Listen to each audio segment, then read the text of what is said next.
Kalau benar hafalan kita, maka seketika saat mulai menghafal akan merubah perilaku kita jadi baik.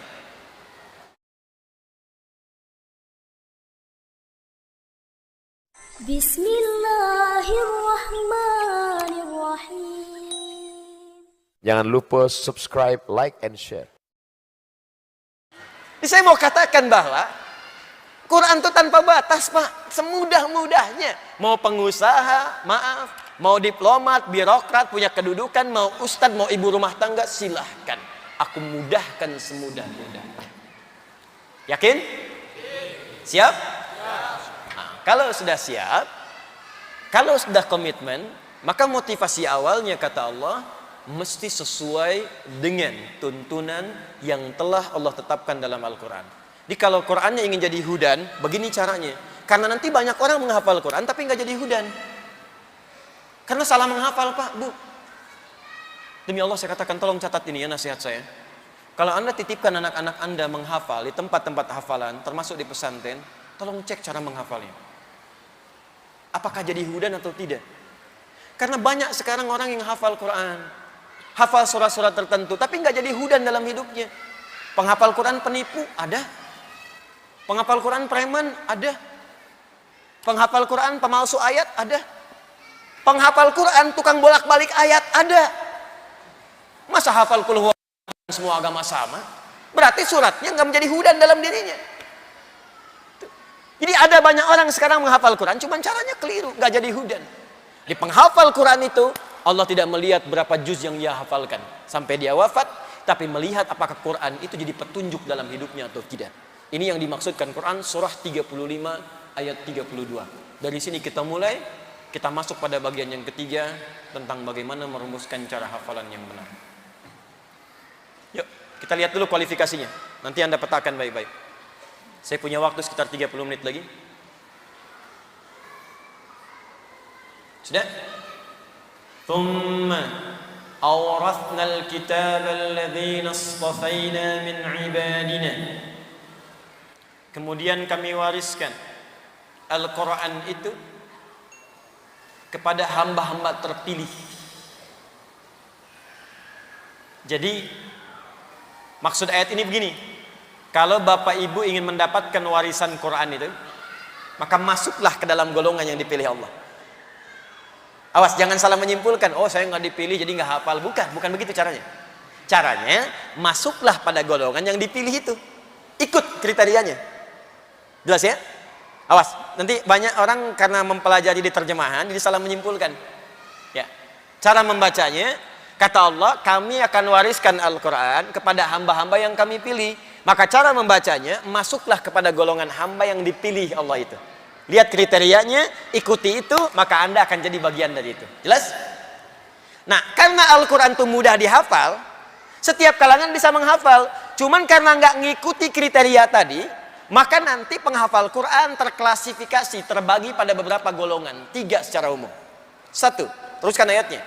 Faminhum zalimul linafsi. Ada penghafal Quran yang zalim pada dirinya. Zalim. Karena salah menghafal tadi. Salah menghafal jadi jualan ayat. Salah menghafal jualan fatwa. Salah menghafal cari amplop. Salah menghafal jualan proposal. Banyak. Bisa keliru. Awas, hati-hati, zalim. Zalim itu sering saya katakan menggunakan sesuatu bukan pada tempatnya. Saya sering ilustrasikan, ada gelas, ada gayung. Gayung buat mandi, gelas buat minum. Ada orang minum pakai gayung, mandi pakai gelas. Itu orang zalim. Hafal qul huwallah, hafal tapi tidak ditempatkan pada tempatnya. Dia hafal qul huwallahu ahad, tapi ahadnya nggak dipakai. Dia katakan semua agama sama. Ini konteks internal kita. Jelas ya? Baik, kembali. 1. Yang kedua, wa minhum muqtasid. Wa minhum muqtasid. Ada orang yang paket hemat. Siapa paket hemat itu? Dia menghafal, tapi masih untuk dirinya saja, belum bisa berbagi. Ya, belum maksimal. Cirinya begini, kadang mojok-mojok, pinggir masjid, deket tiang. Bukan yang sekarang, bukan. Contoh. Terus ngulang murojaah, ngapalin, hafal dia.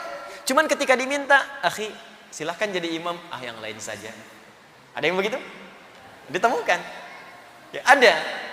Akhwat misalnya kan, buka, padahal hafal.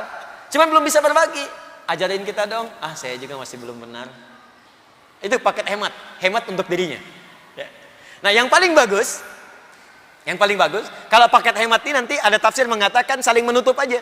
Belum konsisten, kadang maksiat, kadang enggak, kadang maksiat, kadang enggak. Jangan dikira penghafal Quran ada yang enggak maksiat. Ada yang maksiat. Ada, Pak. Bahkan ada penghafal Quran yang LGBT. Bukan saat LGBT menghafal Quran, bukan. Saat menghafal, cara menghafal dia salah gaul, salah lihat, terjebaklah pada komunitas itu. Menghafalnya sebelum itu ada. Saya pernah ngisi pengajian dengan kawan saya. Adalah nggak perlu saya sebutkan. Membahas tentang topik LGBT. Itu begitu selesai pengajian, ada yang menghubungi, ternyata sub 1 sampai 3 LGBT semua. Bukan yang ini, Pak. Beda. Tapi ketika menghubungi pengen berubah, itu yang saya senang. Gak apa-apa, berubah, tobat. Jangan dengarkan orang liberal, jauhi mereka. Anda memang fitrahnya homo, enak aja. Tidak, berubah. Kita rangkul. Maksud dirangkul gimana, Ustadz? Diajak balik. Ajak balik, berubah, tobat, kembalikan. Dan mereka punya hak untuk jadi manusia seutuhnya. Kembali. Yang paling hebat, ini ukurannya. Wa minhum sabiqum bil khairati biidznillah. Ahli Quran yang benar kata Allah, bukan yang dia bangga dengan hafalan 30 juznya, bukan yang bergelar hafidh, tapi ahli Quran yang benar adalah ahli Quran yang cepat hafalan Qurannya, membimbing dia pada kebaikan. Sabiq, pionir, cepat. Jadi begitu hafal surat ini ada perubahan. Di ciri utamanya Pak Bu, nanti lihat anak-anak kita ya, atau kita nanti akan menghafal. Kalau benar hafalan kita, maka seketika saat mulai menghafal akan merubah perilaku kita jadi baik. Karena Quran itu semuanya baik, maka kalau yang baik masuk ke lisan kita, yang kotor akan keluar. Itu sudah hukum. Kalau orang biasa baik, maka kotornya turun. Kalau orang biasa kotor, maaf, naiknya turun. Makanya kan mohon maaf, preman ketemu preman, gak ada assalamualaikum. Pemabuk ketemu pemabuk, assalamualaikum. Salam, di mana kita? Gak ada. Baik ketemu baik, kata-kata baik. Jelek ketemu jelek, kata-kata akan jelek. Jadi kalau Anda ingin jadi orang baik, sederhana, tinggalkan yang jelek jadi baik. Jadi baik. Itu yang dimaksud rumus iman di kitab Al-Bukhari itu, Kitabul Iman. Al-imanu yazidu wa yantaqis, yazidu bit ta'ah wa yantaqis bil maksiyah.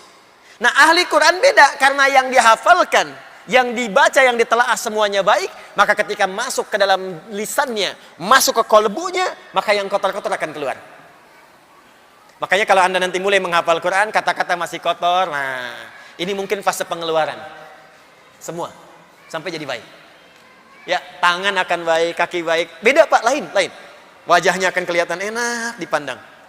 Nyaman. Ya, tenang bawaannya. Itu sudah mulai berbeda sekarang. Kalau dulu cepat marah, sekarang melihat Allah sudah menetapkan demikian. Alhamdulillah hujan. Tapi kan pakaian masih basah. Alhamdulillah lebih bersih lagi, insyaallah. Jadi semuanya lihat. Ya, jelas ya? Jangan lupa subscribe, like, and share.